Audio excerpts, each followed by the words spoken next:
tarafa git. Hadi. Valla çek falan. Hadi hadi. Allah aşkına bir bırak ya. Hala yaraladın yetecek. Abi sen de şu tarafa geçsene.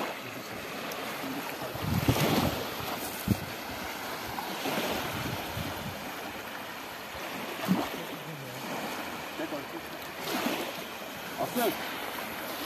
Asıl. Bana biraz ne? Asıl bu tarafa. Bana asıl bu tarafa. Bana sen de bu tarafa git. Alttan falan. Sen alttan falan. Al tarafa. Çek yallah. Çek abi. Hadi çek. Asıl. Çek.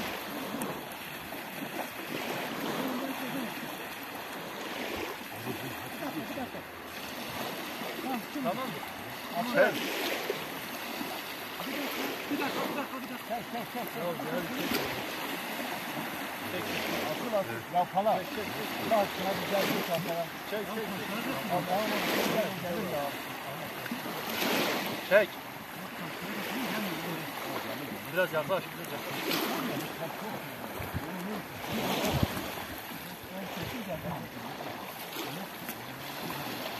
Her yeri çek.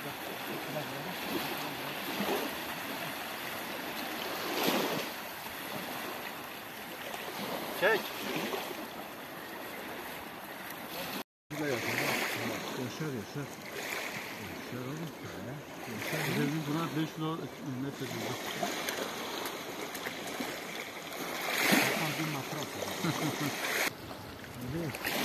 Yerini bulsan sen günden gelirse aynı o. Buna kadar balık öder.